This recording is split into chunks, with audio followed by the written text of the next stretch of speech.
I suppose it's right to add another addendum about here. I came away from there feeling pretty down about stuff.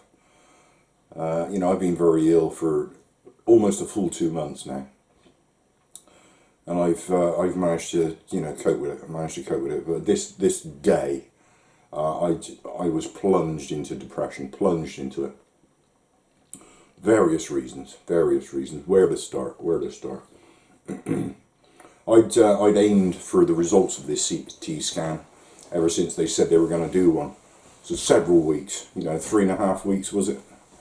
Been aiming for this, thought, finally I will know what's going on here.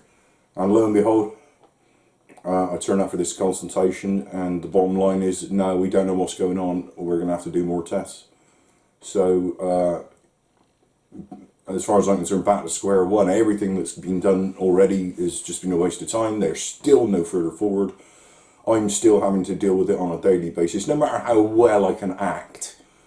I'm going through hell on different occasions and different parts of every day. The life I'd known is over. I'm just dealing with the illness every day now.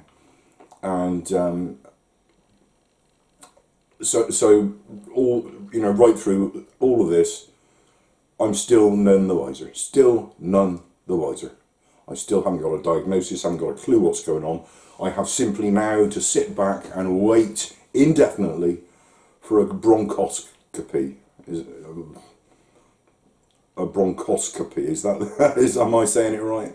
This horrendous thing that I personally am going to have a serious problem with, having something going inside me and being conscious for it. Boy, I don't want that done. But, it's got to be done. But I'm sat here now waiting, indefinitely waiting for them to come up with a date for doing that. So, yeah, negative about that to start with. They're very negative about the guy not allowing me to film. I'm not allowed to film my own CT scan. I don't know what job's worth nonsense they can come up with for that, but that was irritating to me, because I have no idea what I was looking at, no idea. I wanted to come home and look at it here and study it and try and understand it. But all I can remember now is one lung was black, one lung was white. So,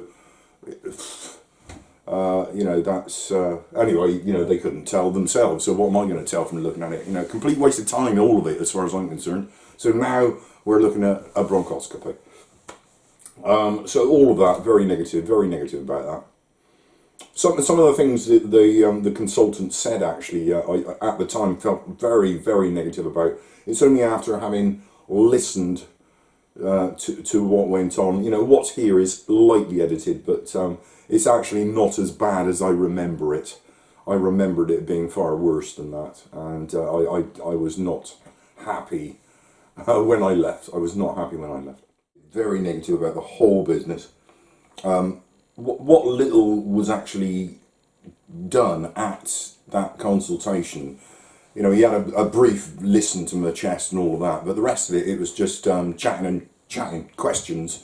Okay, he showed me the CT scan, but I wasn't allowed to record it, so whatever he showed me was in and out. The whole business, as far as I was concerned, complete waste of time. Given coronavirus and all, I'm a little bit sensitive about being summoned to appear in a hospital these days. I don't particularly want to go to such a place. It's not safe. If I get corona, I'll be a goner. It's a big deal going to a hospital. Was it really necessary for what happened on this day? I'm not sure it was worth it. They could have done that over the phone. They could have told me over the phone, no, we got no idea what's going on with you, we're going to have to do something else. They could have told me that over the phone. I could have just driven there for blood, to have blood taken. Christ, once upon a time you could go up the road here and have it taken, no problem. Can't do that anymore, can we? Pretty negative about the whole experience. Right, the other thing that really, really, bugged me, perhaps more than anything, was the blood thing. because they were unable to keep their 4 o'clock appointment, you know, it was way past 4:30 by the time I eventually went in. Because of that, that's why I couldn't have the blood test taken. A very small inconsequential thing to them maybe, but what that means is that a whole second day will now be devoted to just giving blood. I will have to get somebody to bear sit for a whole, you know, however many hours on a second day. I will have to drive all the way back to Torquay. You know, fuel costs, all of that, time. I will have to likely pay another £2.50 to park just to be able to go in and give some blood, because they were unable to do it on the day because they didn't hold their appointment time. I know why the appointment times slip, and we should all be grateful for the NHS and all of that.